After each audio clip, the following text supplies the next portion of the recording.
다 같이 성경을 들고 일어서시기 바랍니다. 봉독해 드릴 하나님의 말씀은 창세기 18장 9절에서 15절 말씀까지를 제가 봉독해 드리겠습니다. 이것은 하나님의 말씀입니다. 그들이 아브라함에게 이르되 내 아내 사라가 어디에 있느냐? 대답하되 장막에 있나이다. 그가 이르시되 내년 이맘때 내가 반드시 내게로 돌아오리니 내 아내 사라에게 아들이 있으리라 하시니 사라가 그 뒤 장막문에서 들었더라. 아브라함과 사라는 나이가 많아 늙었고 사라에게는 여성의 생리가 끊어졌는지라. 사라가 속으로 웃고 이르되 내가 노쇠하였고 내 주인도 늙었으니 내게 무슨 즐거움이 있으리요. 여호와께서 아브라함에게 이르시되 사라가 왜 웃으며 이르기를 내가 늙었거늘 어떻게 아들을 낳으리요 하느냐. 여호와께 능하지 못한 일이 있겠느냐. 기한이 이를 때에 내가 내게로 돌아오리니 사라에게 아들이 있으리라. 사라가 두려워서 부인하여 이르되 내가 웃지 아니하였나이다. 이르시되 아니라 네가 웃었느니라. 아멘. 네, 앉으시기 바랍니다. 오전 예배에는 18장 1절에서 8절 말씀까지를 제가 봉독해 드렸습니다. 창세기 18장도 여호와께서 아브라함에게 나타나시니라라고 하는 이제 이 말씀으로 시작이 됩니다. 그래서 나타나신다라고 하는 동사가 17장 1절에 나타난 동사와 똑같이 중간택의 형태로 나타났어요. 그래서 히브리어는 동사 언어고 헬라어도 동사 언어고 특히 태 같은 경우 법이라던가 시제라던가 시상이라던가 동사는 반드시 그것을 살펴야 됩니다. 그것을 살피지 않고 그냥 동사를 읽어 나가면 그 동사에 담고 있는 그 중요한 디테일한 어떤 그러한 의미들을 사실 우리가 알지 못하고 그냥 넘어가는 거예요. 그래서 제가 헬라어나 히브리어가 나오면 그 본문에서 제가 반드시 동사는 이제 법이라든가 시상이라든가 시제라든가 태라든가 성수격 같은 경우 이런 부분들은 제가 반드시 거의 살피죠. 뭐 특별하게 살피지 않는 동사도 있기는 하지만 대부분이 이제 살필 필요들이 있습니다. 그래서 여호와께서 아브라함에게 나타나셨다라고 하는 이 중간태로서의 해석은 중간태는 자기 자신을 위해서 능동적으로 그 동사를 풀어가야 되거든요. 그러니까 하나님께서 아브라함을 찾아오신 것은 하나님 자신을 위해서가 먼저예요. 그리고 억지가 아니고 능동적으로 하나님께서 아브라함에게 찾아오셨다. 그러면 왜 찾아오셨느냐? 이유가 있고 목적이 있잖아요. 하나님께서 창세기 18장에 아브라함에게 나타나신 것들은 제가 두 가지의 사실을 알려주기 위해서 하나님께서 나타나셨다 그랬죠. 그죠? 첫째는 내 아내 사라가 내년 이맘때에 아들을 낳을 것이다. 이게 이제 첫 번째 내용이고요. 두 번째 내용이 뭐냐면 두 번째 내용은 이제 소돔과 고모라가 너무나 죄악이 관영했기 때문에 하나님께서 그 도시를 심판할 것이다. 그 사실을 아브라함에게 가르쳐 주기 위해서 하나님께서 나타나신 겁니다. 그래서 이제 오전에는 제가 18장의 1절에서 8절까지의 내용은 서론적인 부분에서 특별히 하나님께서 아브라함에게 나타나셨는데 그 2절을 보니까 사람 셋의 모양으로 나타나셨다 그랬죠. 그죠? 그러면 하나님께서 하나님이 나타나실 때 현현하셨을 때 사람의 모습으로 나타났기 때문에 이제 그 세 사람에 대한 그 부분을 제가 여러분들에게 가르쳐 주었습니다. 두 사람은 천사고 한 사람은 여호와 하나님입니다. 그래서 이제 그 부분에 대해서 여러분들에게 말씀을 드리고 아브라함이 자기를 찾아온 그 세 사람을 이렇게 영접하는 과정에서 어떻게 보면 나그네라고 할 수 있죠. 아브라함에게는 어떤 나그네인데 그 나그네에 대해서 아브라함께서 그 어떤 환대하는 그 모습을 여러분들에게 제가 말씀을 드렸습니다. 그래서 제가 그 오전에 그 설교한 내용은 하나님 나라 사상으로 볼 때 우리 하나님 나라의 백성들이 이 땅에 살면서 나그네들을 어떻게 우리는 그들을 영접해야 되느냐, 어떠한 자세로 우리가 대해야 되느냐. 거기서 이제 아브라함이 모델이 되고, 그것이 이제 히브리서 13장 2절에 히브리서 저자가 이렇게 부지 중에 천사를 대접한 자도 있다. 그게 바로 아브라함이라는 거예요. 그래서 오전에는 이제 그 부분에 대해서 말씀을 드리고, 이번 시간에는 제가 봉독해드린 9절에서 15절의 말씀대로 하나님께서 아브라함에게 나타나신 그 첫 번째에 대한 이유, 사라에게 아들이 있을 것이라고 하는 이제 이 내용에 대해서 여러분들에게 제가 이 시간에 말씀을 드리겠습니다. 자, 창세기 18장에 하나님께서 두 천사를 대동하고 아브라함에게 나타나신 이유 두 가지 말씀을 드렸죠. 자, 그러면 이제 창세기 18장 9절과 10절에 대한 말씀을 먼저 보겠는데요. 자, 창세기 18장 9절에 보면 그들이라고 말을 했습니다. 그들이니까 복수니까 아마 천사들이 얘기했을 가능성이 높아요. 아브라함에게 이르되 내 안에 사라가 어디에 있느냐라고 말을 하니까 아브라함이 대답을 하죠. 뭐라고 대답을 합니까? 장막에 있나이다. 아브라함은 장막 밖에 있었고 사라는 장막 안에 있었고, 그러면서 10절에 보니까 그가 이르시되, 여기는 복수고 여기는 단수예요. 이런 것들을 성경을 볼 때 잘 보셔야 돼요. 그가 단수입니다. 이르시되, 뭐라고 지금 그가 말을 하냐면 내년 이맘때 내가 반드시 내게로 돌아오리니, 내가 돌아오리니 그랬습니다. 내 아내 사라에게 아들이 있으리라 라는 말을 했습니다. 근데 이 말을 사라가 들었는데 장막 그 뒤에 장막 문에서 있다가 사라가 이 말을 여러분 듣게 됐습니다.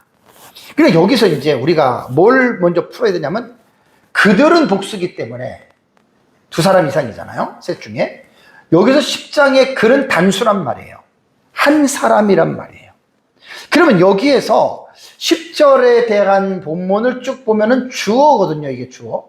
그가가 주어거든요. 그가가 주어인데 여기에서 그는 여호와 하나님이신가? 아니면 두 천사 중에 하나인가? 이거를 먼저 우리가 이 본문에서 여러분 우리가 먼저 파악을 해야 됩니다. 그래서 문장에 나타나는 말을 보면 그가 한 말이 10절에 뭐라 그랬죠?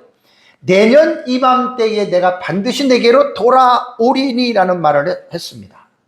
이 말은요, 사실 천사도 말을 할 수 있겠지만 천사보다는 이 말은 하나님만이 하실 수 있는 말로서 여러분 우리가 생각을 해야 됩니다.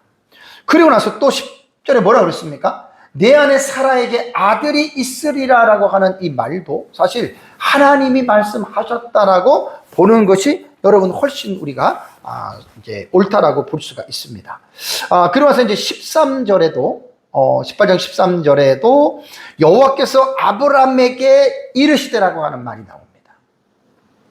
그러니까 히브리어는 동사가 먼저 나오니까 요메르가 먼저 나와요. 와 요메르가 나와요. 말씀하셨다. 그 다음에 주어 예호와, 그 다음에 간접 목적어 아브라함, 이렇게 나온단 말이에요. 히브리어의 문장의 순서는.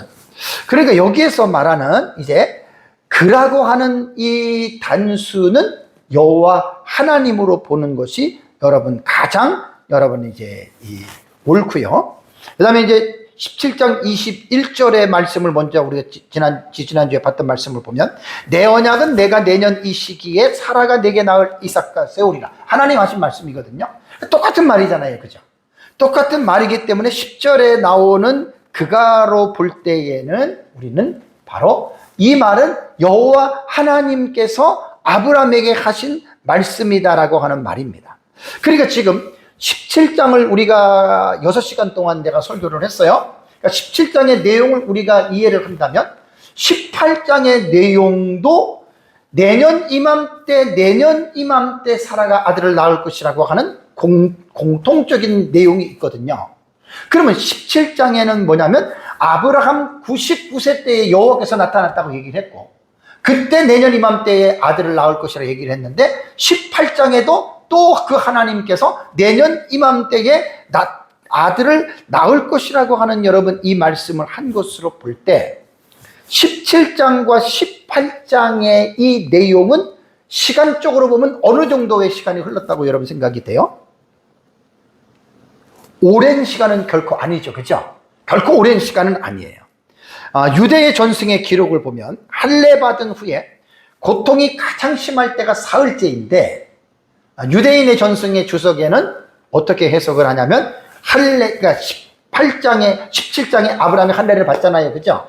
그 3일자가 가장 고통스러운 그때 하나님이 찾아오셨다라고, 정설은 아닙니다. 그러한 해석이 있고, 현대 주석가들의 해석은 거의 다가 며칠, 그러니까 17장에 나타나는 사건, 할례 받은 이후에 며칠 내는 길어야 한 몇 주 정도? 그 기간 동안에, 그러니까 아브라함 99세 때는 맞습니다. 그 기간 동안에 바로 18장의 내용이 이제 이어진다라고 이렇게 말을 합니다. 그러니까 17장에 나타나서 하나님이 아브라함에게 말씀하시고 난 다음에 18장의 재방문은 아주 매우 짧은 시기를 통해서 하나님께서 이제 아브라함에게 나타나셨다라고 하는 이러한 부분을 우리가 말씀을 통해서 이제 정리를 하면 됩니다. 그러면 이때 아브라함이 99세 때에 사라가 90세 때에 그들은 신체적으로 어떠한 상태였는가? 이것도 여러분 우리가 성경에는 분명히 기록하고 있거든요. 자, 11절을 보겠습니다. 아브라함과 사라는 나이가 많아 늙었다라는 말을 합니다. 보통 늙었다라고 하는 말은 뭐냐면 자녀를 생산하는 데에 문제가 있을 수 있다라고 하는 전제를 지금 두고 있는 거잖아요. 그러면서 사라에게 말하기를 사라에게는 이라고 사라를 분명하게 콕 집어서 말을 합니다. 여성의 생리가 끊어졌는지라고 말했습니다. 나이가 많았고 여성의 생리가 끊어졌다라고 하는 말. 생리라고 번역한 히브리어는 오라흐라고 하는 단어거든요. 오라흐라고 하는 원래 이 단어의 뜻은 길 혹은 통로, 작은 길 이런 뜻이에요. 그러니까 히브리 원문으로 직역을 하면 사라에게는 여성들의 길이 끊어졌다라고 하는 말은 뭐냐면 그치는 것이 되었다.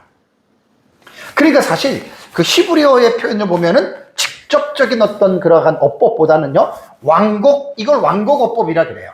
그러니까 생리가 끊어졌어 이렇게 직접적인 어휘로 말하는 게 아니라 여성들의 길이 그쳤어 이렇게 말한 거예요. 이게 왕곡어법을 사용한 거거든요. 고대 히브리어에서는 직접적으로 생리라고 표현을 안 했다고 합니다. 그냥 대신 사회적으로 통용되는 여성에게 그냥 일어나는 일이다. 이 정도로 그냥 고대 히브리언들은 이런 표현을 했다 그래요. 여기에서 이제 한국어 성경에는 이를 직접적인 언어로 생리로 아예 그냥 번역을 딱 해버렸어요. 어떻게 보면 원문을 직접적으로 번역했지만 원문은 왕곡어법으로 기록이 됐는데 한국어 성경은 그냥 직역해가지고 이렇게 좀 해놨다. 그 의역을 한 거예요. 의역을 하면서도 읽는 이로 하여금 분명하게 이해할 수 있도록 한국어 성경은 여러분 이렇게 했다라고 하는 것을 볼 수 있습니다. 그러니까 지금 18장 11절에서 강조하는 게 뭐냐면 사라는 인간적으로는 도저히 아이를 낳을 수 없다는 거예요. 나이도 89세이죠 이때가. 그리고 여성으로서의 이미 노령의 나이로서 이미 생리가 끊어졌다. 그러니까 폐경이 됐다는 말이에요. 폐경이 돼도 간혹 임신을 하는 사람이 있긴 있지만 거의 여러분 이런 경우는 특별한 케이스 아니고는 없잖아요. 그러니까 본문에서 말하는 거는 사라는 도저히 이제 인간적으로는 자녀를 생산할 수 없고 임신이 불가능하다. 자, 이런 상태에서 지금 하나님이 말씀하신다 그 말이에요, 여러분. 그러니까 성경에 나타나는 문맥에 흘러가는 배경을 먼저 우리가 이해를 하고 하나님의 말씀을 우리가 받아들여야 되거든요. 자, 여성의 경우에서 폐경이 되었다는 말은 뭐냐면 의학적으로 말하면 난소에서 난자가 더 이상 배란되지 않아요. 난자가 배란이 돼야 정자하고 합쳐서 아이가 잉태되는 거거든요. 난자가 안 나오는데 아무리 정자가 많이 들어갔는들 어떻게 여러분 배란이 되겠습니까? 그러니까 이제 이러한 상황이에요. 이러한 아브람과 사라의 상태가 지금 이러한 상태예요. 근데 하나님이 나타나셔가지고 얼마 전에도 17장에 내 아내 사라가 내년 이맘때에 아들을 낳는다. 그 아들의 이름을 이삭이라 하라. 그 17장에서는 아예 이름까지 정해줬잖아요. 그리고 또 18장에 넘어와서 불과 얼마 지나지 않는 다음에 하나님이 또 방문을 하셔가지고 또 지금 이 말을 합니다. 참 여러분, 우리는 여러분 이 말씀을 보면서 어떤 생각이 들지요? 언약적인 차원에서 이 본문을 이해해야 됩니다. 오전에도 제가 여러분들에게 말씀을 드린 대로 지금 창세기 12장부터 아브라함에 대한 내러티브를 우리가 지금 계속 공부를 하면서 정말 이 아브라함 때부터는 제가 이 언약의 관점을 놓쳐버리면 우리가 창세기 12장부터 하나님께서 아브라함에게 맺는 언약이라고 하는 언약의 중심을 가지고 아브라함에 대한 내용을 12장부터 25장까지 아브라함의 지상에서 100년 동안의 신앙생활을 언약이라고 하는 관점을 놓쳐버린다면 아브라함의 삶을 통해서 나타나는 하나님의 그 진정한 의미를 여러분 우리가 모르게 됩니다. 저는 이번에 창세기를 공부를 하면서 이 언약이라고 하는 부분을 아주 너무나 지금 정확하고 분명하게 제가 지금 창세기 안에서 하나님의 언약을 제가 지금 발견하고 이거를 여러분들에게 지금 강조하고 있는 거예요. 오늘 제가 설교 제목을 연약한 아브라함과 사라를 끝까지 찾아오시는 하나님이라고 하는 제목을 잡았거든요. 그러니까 뭐냐면 아브라함이 75세에 가나안에 도착을 해요. 그리고 아브라함 99세면은 24년이 지난 거예요. 24년 전에 하나님은 아브라함에게 자식을 주겠다라고 하나님께서 분명하게 약속을 했잖아요. 그 자식은 정실 부인인 사라의 몸에서 태어나는 자식을 말합니다. 그리고 그 자식이 큰 민족이 되겠다고 하나님은 24년 전에 말씀을 하셨는데 24년이 지나는 동안에 사라는 임신 한번 못했어요. 모르겠습니다. 임신해서 또 이렇게 아이를 낳게냈는지는 몰라도 어쨌든 아이를 낳지 못했기 때문에 정말 이 말은 꿈 같은 말이죠. 정말 아브라함과 사라가 이것을 원했음에도 불구하고 24년이 지난 이후에는 완전히 이제는 사라에게는 여성으로서의 가임기가 완전히 끝났다라고 하는 사형 선고를 받은 거잖아요. 이런 가운데 하나님이 나타나서 내년 이맘때에 사라가 아들을 낳을 것이다. 이 말을 아브라함이 들었고 사라가 장막 뒤에서 들었단 말이에요. 그러니까 우리는 여기서 뭘 봐야 되냐면 언약을 봐야 돼요. 언약. 12장 2절에 자식을 주겠다고 분명히 약속했잖아요. 24년 전에. 근데 없었어요. 그 24년이 지나고 또 하나님 말씀하셨어요. 그럼 여기서 우리 이걸 생각해야 돼요. 아니 하나님이 허투른 말을 하시는 분입니까? 하나님 거짓말 하시는 분입니까? 하나님 거짓말 못 하세요.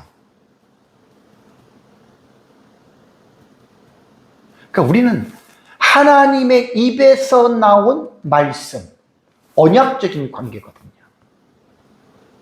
내년 이맘때니까 이제는 24년 동안 사라가 임신을 못하고 인간적으로는 끝났지만 1년 정도 1년 뒤면은 이제 사라가 아이를 낳을 것이다 라고 하는 이 확신을 하나님께서 나타나셔서 주셨다는 말입니다. 자, 이제 이 말을 사라가 들었어요. 사라의 반응을 볼까요? 12절에 사라가 속으로, 겉으로가 아니에요. 속으로 웃었어요. 사라가. 지난 시간에도 제가 17장을 볼 때 아브라함께서 웃으면서 마음속으로 말을 했죠. 그죠? 마음의 독백으로. 사라도 마찬가지예요. 속으로 웃고 이르되 말을 합니다. 내가 노쇠하였고 내 주인도 늙었으니 내게 무슨 즐거움이 있으리요. 그러니까 이미 여성으로서의 그 폐경이 다 된 거잖아요. 그러니까 여기서 즐거움이라는 거는 어떤 부부간의 관계를 하는 즐거움, 그걸 말하는 게 아니고 자식을 낳는 즐거움을 말하는 거예요. 자식을 낳는 즐거움. 그 길이 이제 끊겨졌다는 말이잖아요. 사라의 반응이. 여기서 본절에서 사라가 웃었다라고 하는 말은요, 창세기 17장 17절에 아브라함이 웃었다라고 말한 단어의 어근이 차하크라고 하는 이 단어와 똑같은 단어입니다. 아브라함도 웃었다라고 말을 했거든요. 그러니까 앞에 문맥으로 볼 때 사라는 임시를 해가는 당사자 입장에서 자신은 육체의 가임기가 끝나는 것들을 너무나 잘 알고 있었어요. 다른 사람은 몰라도 사라는 너무나 잘 알고 있었잖아요. 그냥 완전히 사라의 입장으로 볼 때는 현실적으로는 도저히 불가능한 상황을 지금 자기를 방문한 사람이 이야기를 하는 거예요. 이게 하나님인데, 하나님도 몰라요, 사라는. 나중에 이제 알게 되죠. 그러니까 도저히 이거는 어이가 없는 말이잖아요. 기도 뭐 차지 않는다. 기가 막힌 말이잖아요. 그러니까 그냥 사라도 그냥 픽 웃었단 말이에요. 여기에서 지난 주제가 아브라함의 웃음과 사라의 웃음에 대해서 지금 아브라함의 웃음에 대해서 말씀을 드렸어요. 아브라함의 웃음은 비웃음은 아니에요. 근데 사라의 웃음은 어떠한 웃음이었을까? 사라는 여기서 이제 우리가 볼 수 있는 것은 사라의 웃음은 하나님의 능력과 약속에 대한 믿음의 부족함에서 나온 웃음으로 우리는 볼 수 있습니다. 그래서 그 근거는 15절에 하나님께서 사라에게 내가 웃었느냐라는 말 속에서 우리는 추측을 할 수가 있습니다. 근데 여러분, 한 가지 놀라운 거는 뭐냐면 창세기 21장을 가면 사라가 진짜 이삭을 낳았어요. 이삭을 낳은 다음에 사라가 웃어요. 볼까요? 자, 창세기 21장 6절을 보면 사라가 이르되, 이 이삭을 낳고 하는 말이에요.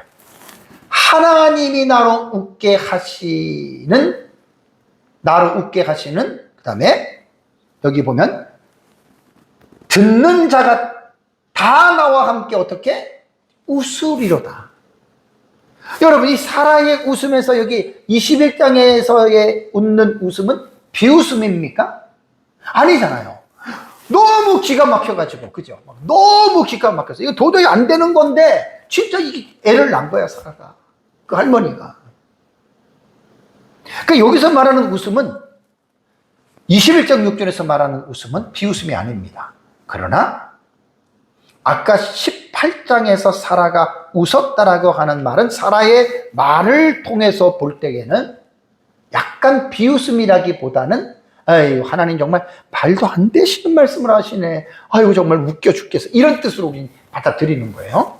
근데 이제 사라의 지금 이 말을 듣고요. 사라의 이 속으로 웃고 속으로 말하는 거예요. 독백하는 거예요. 하나님이 이걸 들으신 거예요. 그래서 14절을 보겠습니다. 18장 14절을 보면 여호와께 능하지 못한 일이 있겠느냐라는 말을 합니다. 기한이 이를 때에 내가 내게로 돌아오리니 사라에게 아들이 있으리라. 이거는 사실 아브라함에게 하는 말이에요. 지금 사라는 지금 뒤에서 듣고 혼자서 마음의 독백을 한 거고요. 그러면서 이제 아브라함도 긴가민가 했겠지만 다시 한번 하나님이 아브라함의 마음속에 확신을 하나님이 불어넣는 거예요. 여호와께 능치 못한 일이 있겠느냐. 히브리어 본문을 직역하면 여호와께서 어떤 일이 기이하게 여겨질 것인가, 이런 뜻이에요. 또 다른 번역으로는 여호와에게서 어떤 일이 불가능하게 보일 수 있겠느냐, 이런 뜻입니다. 그러니까 의미상으로 보면은 쉽게 말하면 여호와께서는 불가능한 일이 없다, 이 말입니다. 그러니까 아브람도 그렇고 사라도 그렇고 지금 어때요? 인간적으로 볼 때는 전혀 동의할 수 없잖아요. 전혀 동의할 수 없는 상황 속에서 하나님께서 야, 너희들의 생각은 그렇고 인간적으로는 끝이 났다고 하지만 야, 여호와께 능하지 못한 일이 있겠느냐, 하나님에게 불가능한 일이 있겠느냐, 그 말입니다. 대단히 지금 여러분 이 말은 중요합니다. 여러분 창세기 17장 1절의 말씀 기억나시죠? 하나님께서 아브라함에게 자신 어떤 존재인지에 대해서 선언을 하는데 나는 전능한 하나님이라.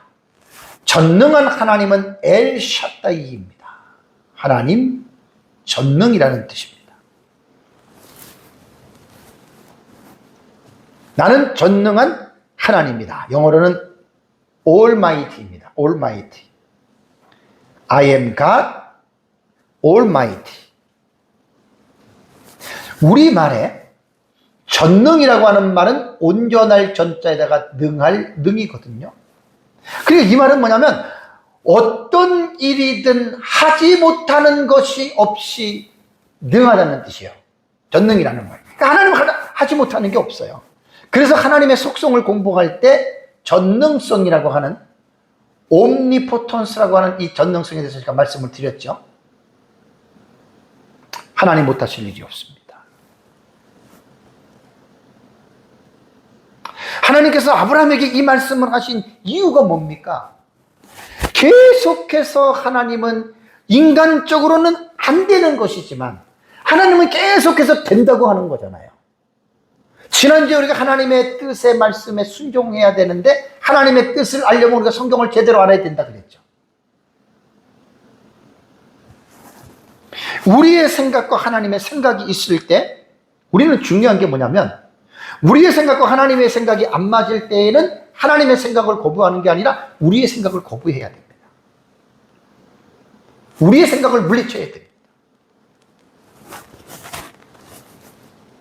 그리고 지금 하나님은 계속해서 아브라함의 마음속에 인간적으로는 에이 도저히 안 돼, 이건 될 수가 없어, 이거를 계속해서 하나님이 찾아오셔서 아브라함에게 뭘 지금 하시냐면, 여호와께 능치 못할 일이 있느냐? 내 아내 내년에 아들 날 거야, 이삭이라고 이름 줘. 계속해서 하나님께서는 그 믿음을 강화시키는 거예요. 왜요? 하나님이 아브라함에게 나타나신 동사가 중간태라고 했죠. 하나님 자신을 위해서예요. 하나님 자신을 위해서. 언약적인 관점으로 우리는 이 말씀을 우리는 이해해야 됩니다. 도저히 사라가 폐경이 되어서 인간적으로는 안 됐지만, 그러나 여호와께 능하지 못한 일이 있겠느냐. 여기서 우리가 한 가지 교훈받을 게 뭔지 아십니까? 우리는 인간적인 생각으로 전능하신 하나님의 능력을 제한해서는 안 됩니다.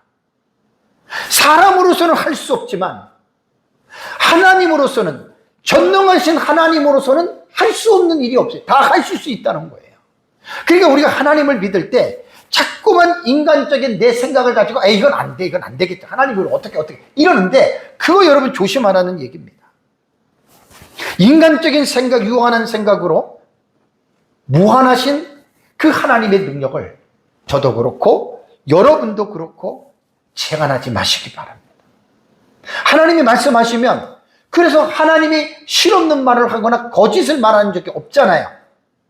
그러니까 그 하나님의 말씀이 내 생각이 이해가 안 되고 인간적인 어떤 이 자연적인 원리와 원칙으로 볼 때 맞지 않는다 하더라도 하나님의 말씀을 믿어야 되는 거예요. 여러분, 동정녀 마리아의 몸에서 예수님이 잉태됐습니다. 분명히 마태복음 1장을 보면은 성령의 능력으로 마리아의 몸에서 잉태가 됐다 그랬거든요. 이 말이 뭘 말하는 거예요?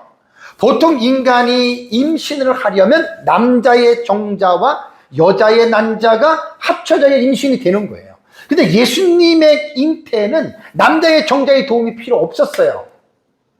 성령의 능력으로 난자의 예수 그리스도가 인간의 모습으로 잉태된 거예요. 왜 그런 줄 아세요? 메시아라고 하는 예수 그리스도 여인의 후손을 낳을 때 인간의 남자의 정자를 빌어서 왔다면 예수님은 메시아가 될 수 없어요. 왜요? 인간의 정자를 통해서 태어나는 자는 원죄를 가지고 태어나잖아요. 원죄를 가지고 태어나는 자가 메시아가 될 수 있어요? 없는 거예요. 그래서 예수님은 남자의 정자를 빌리지 않고 성령의 능력으로 동정녀 마리아의 몸에서 여인의 후손으로 예수님께서 잉태하고 태어나신 거예요. 그러니까 여러분, 우리가 성경을 보면 인간의 이성으로 이해가 안 되는 부분들이 한두 군데가 아닙니다. 너무 많습니다. 우리는 성경을 인간의 이성으로 이해를 하려고 보는 게 아니에요. 믿음으로 보셔야 돼요. 이 말은 대단히 중요합니다. 그러면서 하나님은 18장 15절에 하나님이 이제 사라와 대화를 하십니다. 하나님이 사라에게 지금 대화를 하시는데, 이전에 이제 하나님이 아브라함에게 기한이 이를 때 아까 내가 내게로 돌아오리니 사라에게 아들이 있으리라고 이제 아브라함에게 말을 했잖아요. 그죠? 하나님이 이제 사라에게 대화를 합니다. 근데 참 신기한 게 뭐냐면요. 18장 15절 보세요. 사라가 두려워서 부인하여 이르되 내가 웃지 아니하였나이다 이르시되, 하나님이 말하는 거예요. 아니라 내가 웃었느니라 라는 말이 나옵니다. 자, 사라가 왜 웃었죠? 그죠? 사실 사라의 웃음은 불신이에요. 에이, 하나님 말도 안 되는 얘기 하지 마세요. 그 정도의 웃음으로 보시면 돼요. 하나님이 그거를 딱 아시고 사라에게 지금 말씀을 하는 거예요. 하나님이 지적을 했잖아요. 왜 웃느냐 안 했더니, 여기 보면은 부인하여라고 하는 말이요, 와트가 해시라고 하는 이 단어거든요. 원형은 카시예요. 이것도 와우 개속법, 와우가 있죠. 와우 개속법, 이거는 피엘 미완료태입니다. 피엘은 뭐냐? 강조형 능동태예요. 그러니까 사라는 뭐예요? 자기 스스로가 웃은 거예요. 그냥 아이, 말도 안 되는 하나님이, 이렇게 된 거예요. 미완료태는 와우 개속법이니까 이거는 그냥 웃을 것이다가 아니라 이미 웃어버렸다 그 말이죠. 그죠? 더 이상 이거는 생각할 필요가 없는 거예요. 그러니까 사라는 정말 하나님 앞에 말을 듣자마자 부인했습니다. 아이, 안 되는, 말이 안 되는 얘기 하지 마세요. 그러니까 웃어놓고 안 웃었다고 거짓말한 거죠. 그죠? 여기서 우리가 한번 놀라운 게 뭐냐면, 보세요. 장막의 문에 아브라함이 앉아 있었고 세 사람이 지금 왔어요. 그죠? 그리고 이제 영접하고 나서 밥을 먹고 말을 하는데 사라는 그 같이 있는 게 아니었어요. 아브라함과 이야기를 하는데 사라는 또 뒤에서 있다가 그 말을 들은 거예요. 그리고 웃었단 말이에요. 하나님이 전지하신 분이잖아요. 하나님이 모르시는 게 어디 있어요. 그러니까 또 웃는 거를 보고 사라를 하나님 딱 지적을 한 거예요. 그 사라가 깜짝 놀랐죠. 어떻게 알았지? 막 그런 아마 뉘앙스일 것 같아요. 여러분, 그게 하나님입니다. 하나님은 말 그대로 신이세요. 모르는 것이 없고 못하는 것이 없어요. 그래서 왜 사라가 하나님 앞에 거짓말을 했냐면 두려워서요. 두려워서가 야레하라고 하는 이 단어는, 야레라고 하는 것이 본 단어거든요. 이거는 칼 완료형이에요. 칼은 능동태예요. 완료형은 두려워한 거죠. 완전 두려워했지요. 그러니까 야레는 두려워하다, 무서워하다, 경외하다라고 하는 뜻인데, 사라가 하나님께서 거짓말한 것을 하나님께서 모르실 줄 알았는데 알은 거예요. 그러니까 두려움이 생긴 거죠. 여기서 여러분, 우리는 하나님이 어떠한 분인지에 대한 이 부분을 정확하게 이해를 해야 됩니다. 시편 139편 1절과 4절에 보면 여호와여 부르면서 주께서 나를 보셨으므로 나를 아시나이다라고 하는 고백을 합니다. 그러면서 시편 저자는 뭐라고 얘기를 합니까? 주께서 내가 앉고 일어섬을 어떻게 해요? 아셔요. 여러분, 이 말씀 믿으셔야 돼요.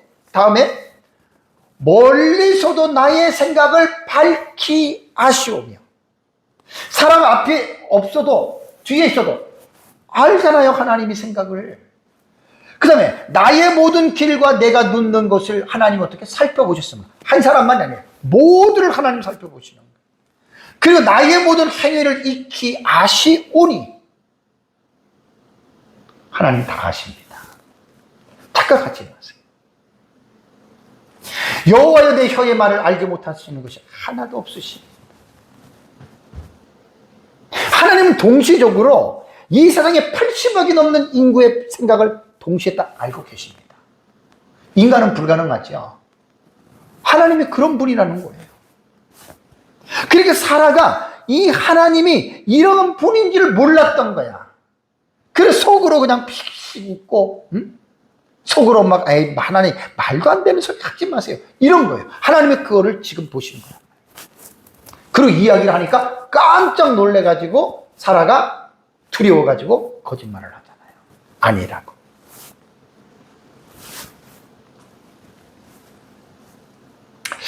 만약에 여기까지 봤다면 하나님이 아마 인간 같으면 그랬을 거예요. 야, 내가 너네 지금 24년 동안을 너하고 너 남편하고 이렇게 나타나서 내가 너에게 복을 얼마나 줬냐. 내가 너희들 어려움 겪을 때 얼마나 내가 너희들을 도와줬냐. 야, 이렇게 했으면 그래. 그 뭐 내 말을 못 믿냐? 아이고만 저 같으면 그냥 에이 집어쳐라. 난 이제 너네 이제 싫고 다른 사람을 통해서 내가 하겠다. 저 같으면 그랬을 것 같아요. 저 같으면. 근데 여러분, 하나님은 인생이 아니시잖아요. 감사하게 생각하셔야 돼요. 그러니까 하나님을요, 대부분 사람들이 자기 같은 존재로 하나님을 생각하는 사람이 있어요. 이거 정말 기가 막힌 죄를 짓는 겁니다. 어떻게 하나님을 인간과 비교해서 인간처럼 생각합니까? 이게 믿음 없는 사람들이 생각하는 거거든요. 하나님은 사람이 아니라니까요. 아브라함과 함께 아브라함과 약속을 맺었으면 끝까지 하나님 약속 지키십니다. 인간은 뭐 살다가 뭐 여러 번 뭐 상대방이 어기고 막 화가 나가지고 판을 깨지만 하나님은 그러질 않는다는. 여러분, 하나님의 이거는 불변성이에요. 변하지 아니하는 하나님의 성품이에요. 이거는 비공유적 속성이에요. 하나님만 갖고 있어요. 인간은 변해요.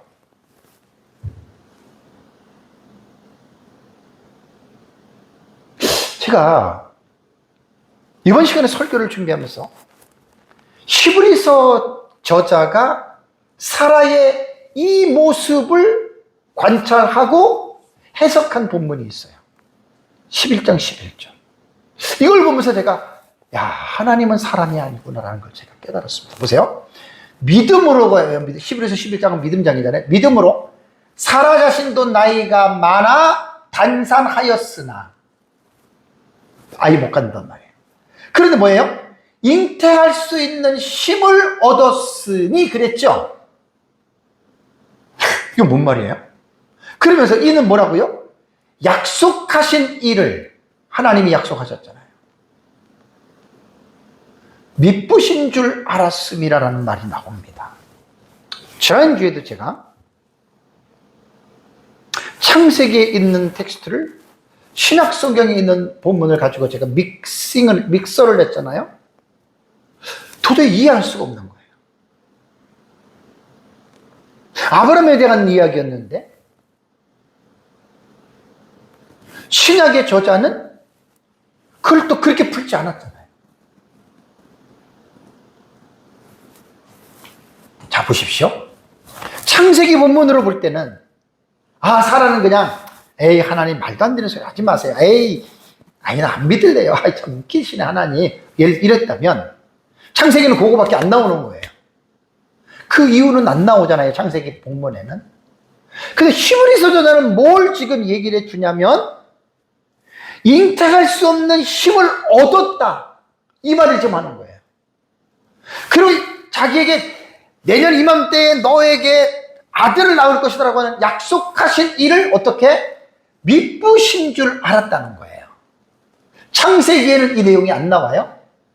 근데 히브리서 저자는 성령의 감동으로 말미암아 그 당시에 사라의 이 마음, 이 중심을 하나님이 보게 한 거예요. 그래서 히브리서 이 말을 기록하는 거예요. 그래서 성경은 제가 한 통으로 보라 그랬죠. 구약 따로 신약 따로가 아닙니다. 구약 성경의 완성은 신약이 있어야 구약이 완성되는 거고, 신약 성경은 구약 성경이 없으면 성경이 아니에요. 다 두 개가 하나의 통으로 보셔야 된다는 거예요. 우리가 얻을 수 있는 교훈입니다.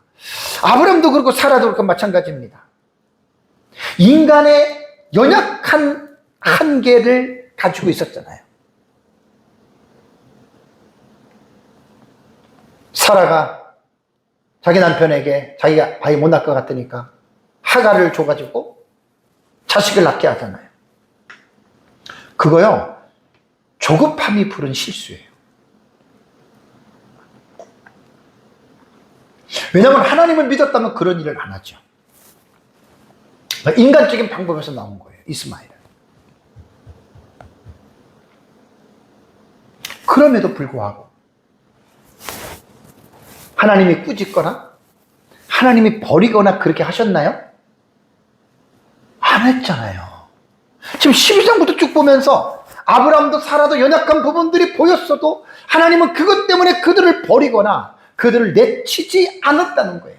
계속해서 지금 18장까지 오는 시간이 24년 걸렸어요. 17장 18장까지 오는 기간. 그러한 모습을 보여줬음에도 하나님이 그들을 내친 것이 아니라 그들에게 믿음을 지금 돋우어 주고 있다고 하는 이 사실을 우리는 창세기를 통해서 여러분 우리는 깨달아야 됩니다. 그래서 제가 오전에 말씀을 드린 대로 아브라함이 위대한 것이 아니다. 아브라함이 잘난 것이 아니다. 아브라함이나 우리나 다를 바가 없는 똑같은 연약한 자들이고 아브라함도 우리와 똑같이 믿음이 약해지고 넘어지고 실수하고 잘못할 수 있는 자였다. 그럼에도 불구하고 하나님께서 아브라함을 버리지 아니하시고 아브라함을 찾아가셔서 그를 굳세게 세워주시고 하나님이 그에게 복을 주시는 이유는 언약 때문입니다. 커버넌트예요. 베리트. 하나님이 아브라함과 맺은 그 언약, 그 약속을 하나님은 아브라함이 어찌됐든 간에 하나님은 그 약속을 끝까지 신실하게 지키시는 하나님이시라는 거예요. 이거를 지금 창세기를 통해서 우리는 지금 공부를 하고 있는 거예요.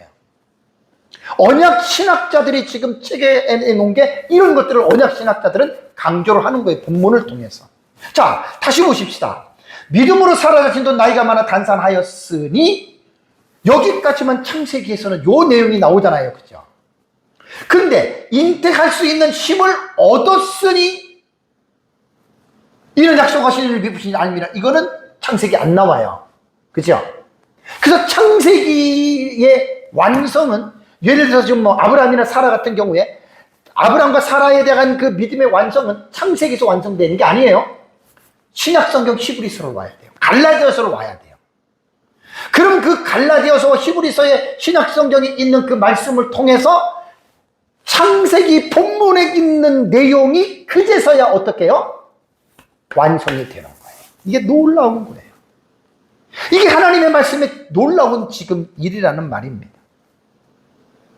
또 말씀드립니다. 저와 여러분들은 어떤 존재입니까?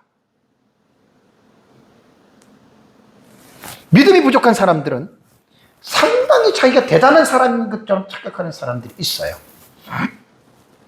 자기가 뭐 기도 많이 하고 자기가 뭐 금식하고 자기가 뭐 성경을 많이 보고 자기가 뭐 전도를 많이 하고 자기가 열심히 하니까 뭐 그것 때문에 하나님이 나를 사랑하고 하나님이 내게 복을 주실 것이다라고 착각하는 사람들이 있어요. 물론 하나님의 뜻에 순종하면 하나님이 복을 주시는 것은 맞습니다. 그러나 어떤 사람이 처음부터 끝까지 어떻게 하나님이 기뻐하는 뜻만 행할 수 있겠어요? 인간인데.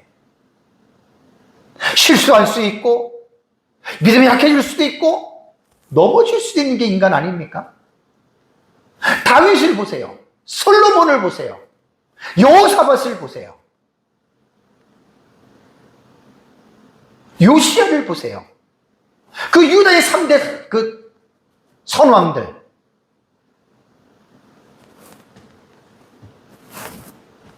완전한 사람 없습니다. 율법을 다 지키다가 하나만 어겨도 율법 전체를 어긴 것으로 하나님은 간주하십니다. 완전한 사람이 누가 존재하겠습니까? 그러니까 아브라함의 내러티브를 통해서 아브라함의 모습이 바로 우리 모습이라고 하는 것을 매칭을 해야 돼. 매칭. 아브라함의 모습이 내 모습이구나. 내가 그걸 지금 강조하는 거예요. 아브라함이 뭐 하나님께서 뭐 열심히 하고 뭐 잘해가지고 하나님이 그것 때문에 아이고 아브라함아 너 수고했다 잘했다 내가 애다 복을 받아라 그런 게 아니잖아요. 부족하고 연약하고 실수하고 불신하고 잘못해도 하나님은 그래도 그를 버리지 아니하시고 그를 찾아가시는 그 목적은 언약이란 말이에요. 언약. 하나님의 약속을 이루시기 위해서. 그러나서 사라도 바로 잉태하는 힘을 얻었다. 약속하신 일을 미쁘신 줄 알았다. 이게 창세기에 사라의 마음속에 있었어요. 근데 창세기에서는 이거를 감췄어요. 히브리서 와서 이 감추어진 사라 안에 있는 믿음을 히브리서 저자를 통해서 하나님이 드러나게 하셔서 창세기에서 읽지 못했던 사라의 마음을 우리는 히브리서를 통해서 사라의 마음을 같이 읽으면서 우리는 이렇구나라고 하는 이 부분을 여러분 우리가 느낄 수가 있다는 말입니다. 그래서 제가 오늘 다시 설교 제목을 말씀드리면 연약한 아브라함과 사라를 끝까지 찾아오시는 하나님이시다. 이렇게 설교 제목을 잡은 거예요. 신약시대 성도인 저와 여러분들 마찬가지예요. 제가 지금요 어쩔 수 없이 언약에 대해서는요 지금 창세기 12장부터 시간마다 이 얘기를 안 할 수가 없어요. 왜냐하면 이게 중요한 거거든요. 행위로서 아브라함이 하나님을 기쁘시겠다면 아브라함이 행위로 지금 기뻐한 게 별로 안 나오잖아요. 그죠? 물론 창세기 12장 1절에 12장 4절에 아브라함이 여호와의 말씀을 따라갔고 그 순종한 거예요. 그거 외에는 별로 없어요.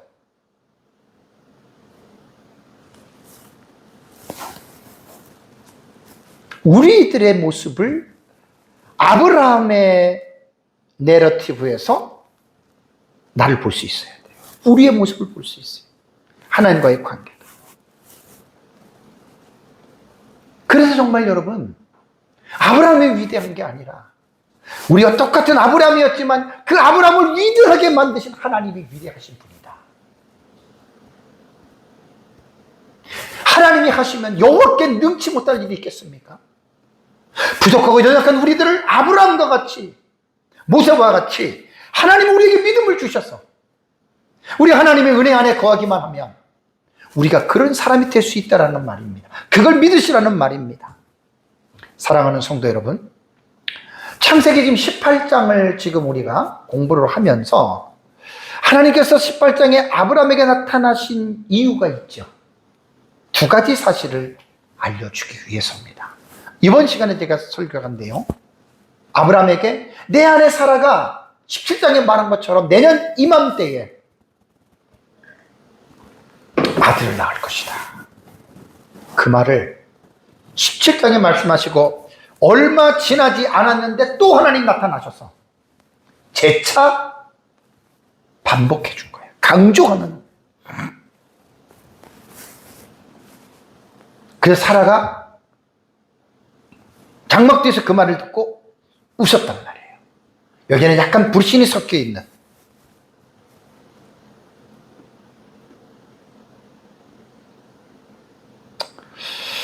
그래서 아브라함에 대한 그 내용은요, 우리가 창세기 12장 1절과 2절과 3절을 절대로 여러분 잊어버리면 안 됩니다.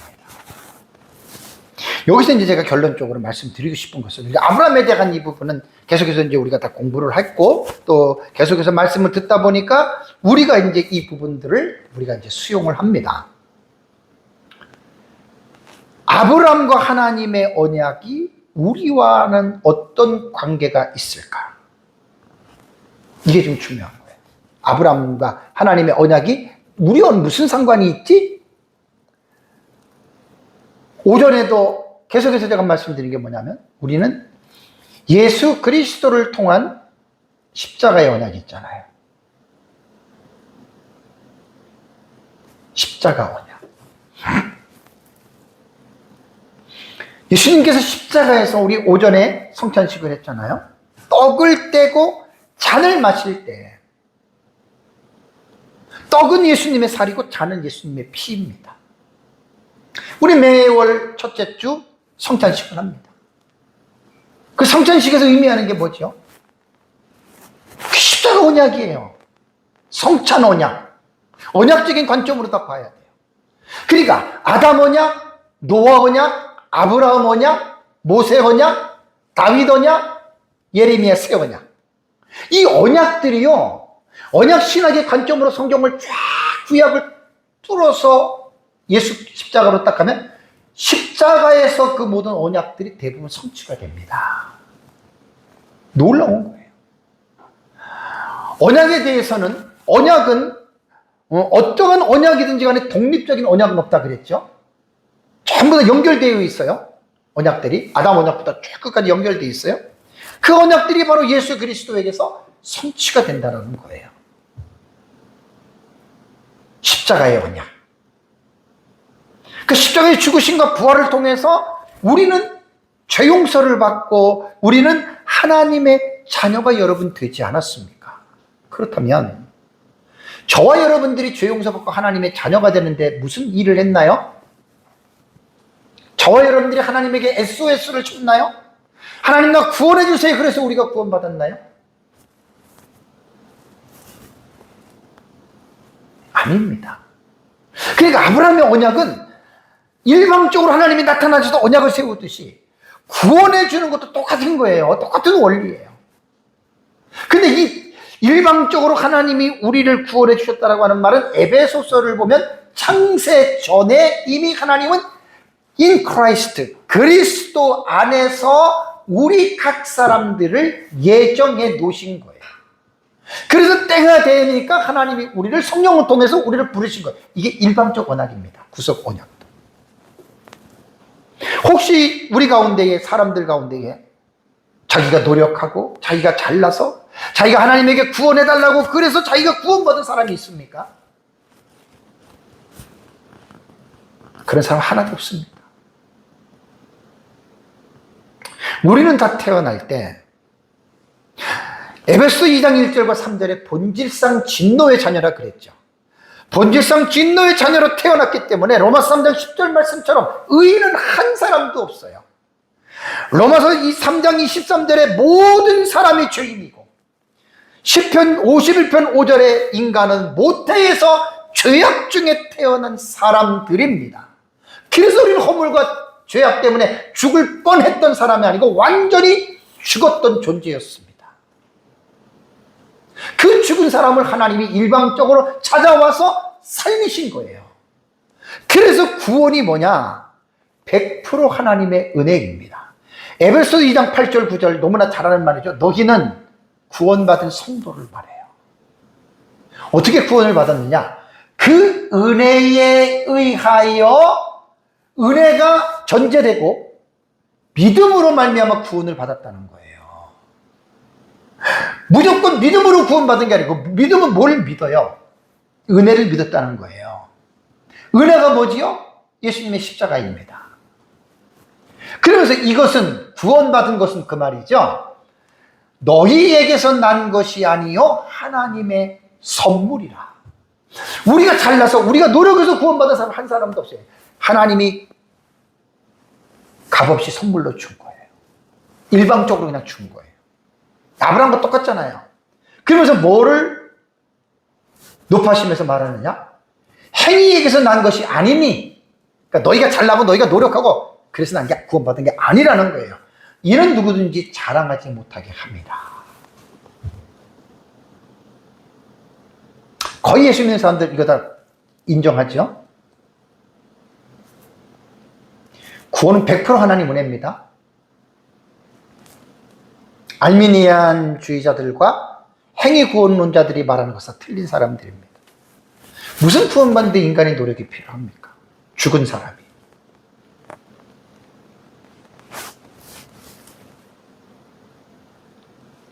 그리고 나서 하나 기억해야 될 게 뭐냐면 여기서 끝나는 게 아니에요. 구원받은 이후에 애프터의 개념이죠. 구원받은 이후의 문제입니다.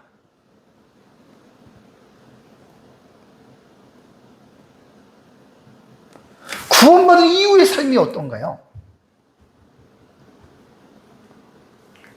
계속 전전설교에 강조했죠.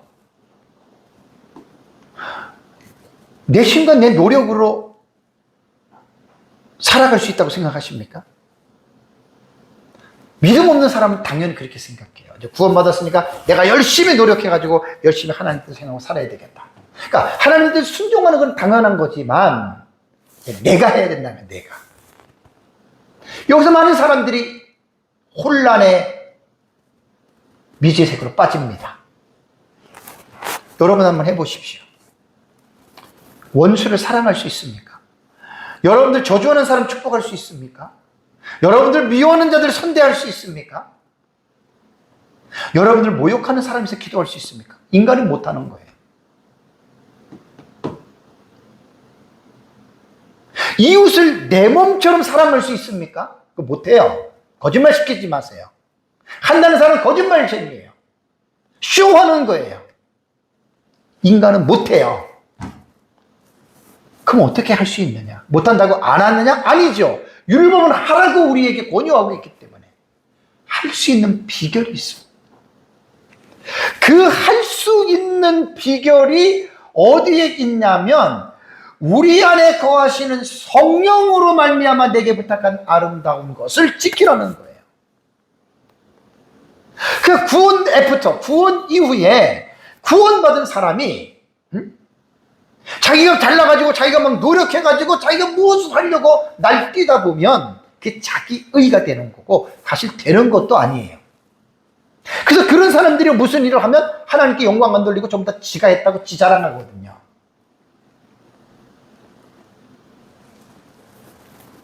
우리 안에 거하시는 성령으로 지킬 수 있어요. 성령. 이 부분도 그리스도 안에서 많은 고민을 사실 해야 돼요. 쉬운 게 아니에요. 율법의 올가매매에서 그 율법을 해방되는 거거든요. 이게 복음으로 되는 거예요.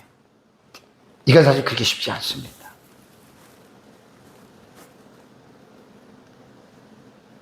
그러니까 구원받은 이후에도 우리는 여전히 하나님의 은혜로 사는 거예요. 하나님의 은혜로. 이걸 잊지 마시라는 거예요. 율법주의자들하고 율법적 태도를 가진 성도들은 하나님의 성령을 의지하지 않고 마치 자기가 대단한 사람인 것처럼 자기가 노력해서 조금 하려고 하거든요. 근데 해보세요. 그게 되나? 안 됩니다.